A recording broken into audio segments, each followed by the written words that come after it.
सबसे पहले हमें ये जानना है कि हमें सप्लीमेंट की रिक्वायरमेंट है कि नहीं है। कई लोग अपना ब्लड टेस्ट कराते हैं और उससे कैल्शियम को देखते हैं और कहते हैं कि हमारा तो कैल्शियम सही है, ब्लड रिपोर्ट में तो हमारा सही आ रहा है। एग्जैक्टली जो ब्लड के अंदर का कैल्शियम होता है वो आपकी बोन डेंसिटी नहीं बताता है। बोन डेंसिटी को चेक करने के लिए या बोन से रिगार्डिंग आपको कैल्शियम शुरू करना है कि नहीं करना है, उसके लिए बोन मिनरल डेंसिटी टेस्ट होता है। आप उस टेस्ट को कराइए और आप अपनी करंट स्टेज को जानिए कि मैं किस स्थिति में हूं, मुझे कैल्शियम कितने लॉन्ग टर्म तक खाना चाहिए। ये आपकी आज की स्थिति का चेकअप ही बताएगा। बोन डेंसिटी मिनरल टेस्ट को आप डॉक्टर द्वारा लिखा सकते हैं और साथ में उनसे ये पूछ सकते हैं कि इसकी टेस्टिंग की सुविधा कहाँ अवेलेबल है। ये एक स्कैन मशीन जैसा रहता है जिससे आपकी बोन की नॉर्मल कंडीशंस का पता चल जाता है और साथ ही साथ कई जगह कैंप भी लगाए जाते हैं जिसमें एक छोटी सी स्मॉल मशीन आती है जिस पर आप पैर रखते हैं तो वो भी आपकी बोन की पूरी करंट स्टेटस को स्कैन कर लेता है।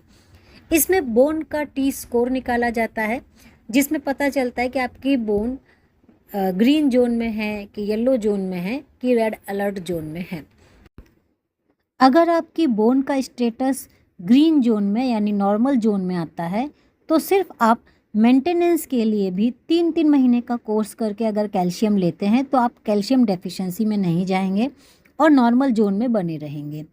अगर आपकी बोन की स्टेटस ऑस्टोपीनिया यानी येलो जोन में आती है तो उस कंडीशन में आपको लॉन्ग टर्म तक कैल्शियम सप्लीमेंटेशन की ज़रूरत पड़ेगी।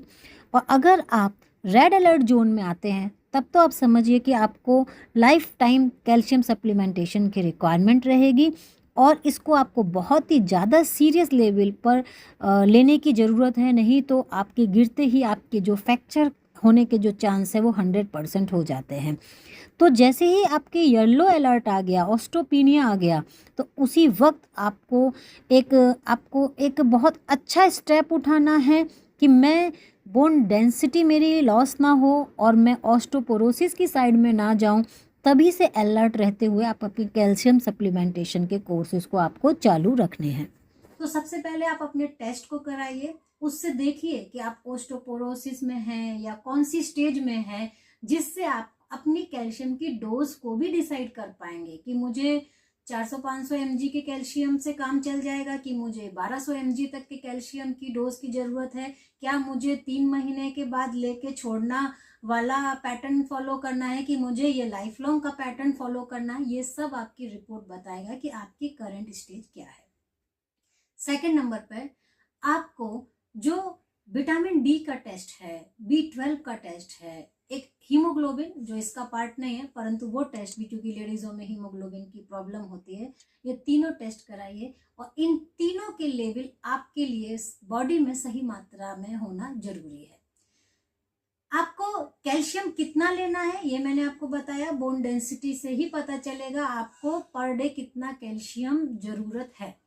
या एज के हिसाब से अगर हम देखें तो नॉर्मल एक व्यक्ति को वैसे भी 1000 mg तक के मिनिमम कैल्शियम की रिक्वायरमेंट होती है। आप अपनी डेली की डाइट में ये चेक कर सकते हैं कि मैं कितना कैल्शियम का इनटेक अपनी डेली डाइट से करती हूँ। अगर नहीं करते हैं तो वैसे भी आप कैल्शियम का जो सप्लीमेंट है वो आप अपने डाइट के साथ मैच करते हुए कि आपको कितना ले रहे हो और कितने की जरूरत है उसको मैच करते हुए आप सप्लीमेंट की डोज चेक कर सकते हैं। इसके अलावा कैल्शियम सप्लीमेंट में जरूरी होता है उसका फॉर्म।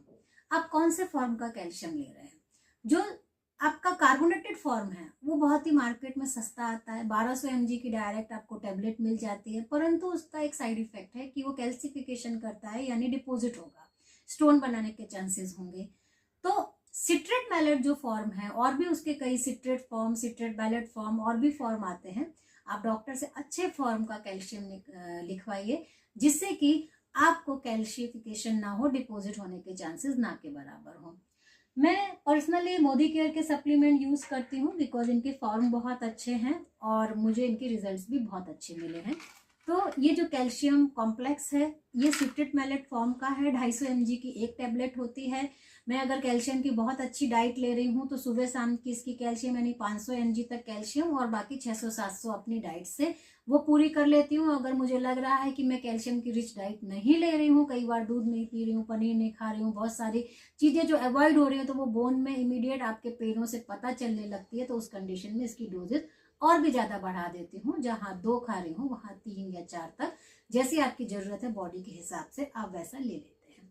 इसके अलावा इसमें और भी बहुत अच्छे कंपोनेंट्स हैं, मैग्नीशियम है, जिंक है, और भी बहुत सारी ऐसी चीजें हैं जो आपकी बोन हेल्थ के लिए जरूरी है, ब्लड सर्कुलेशन बढ़ाने के लिए और कैल्शियम एब्जॉर्प्शन के लिए बहुत इंपॉर्टेंट है, वो सब भी इसमें इंक्लूडेड है। तो आप फॉर्म को चेक कीजिए और टेस्ट के माध्यम से आपको कितनी डोज की जरूरत है और आप अपनी डाइट में कितना लेते हैं, उन सबको मैनेज करते हुए आप अपने डिसाइड कर सकते हैं कि मुझे कितना कैल्शियम और कब तक लेना है।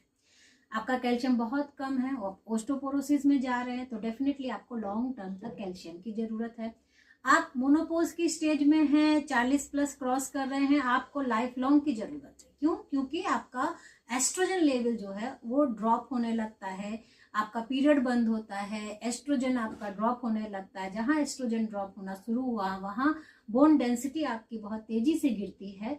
तो इस वजह से आपने देखा होगा पुरानी लेडीज भी, जब हम लोग बोलते हैं लेडीज तो पहले कितना चक्की भी पीस लेती थी, घर के सब काम भी करती थी, बच्चे भी इतने पैदा करती थी, तो भी उन्हें कोई कैल्शियम की प्रॉब्लम नहीं होती थी। परंतु उनका असली पता हमें तब पता चलता था जब वो 40+ क्रॉस करती थी, उनका मोनोपोज बंद होते थे और उस कंडीशन में जब वो जमीन पे गिरती थी तो फ्रैक्चर, 100% फ्रैक्चर, आपके हिप जॉइंट्स में फ्रैक्चर आ जाएगा, आपके अपर चेस्ट में उनके जो बोन्स हैं उनमें आपको फ्रैक्चर होगा।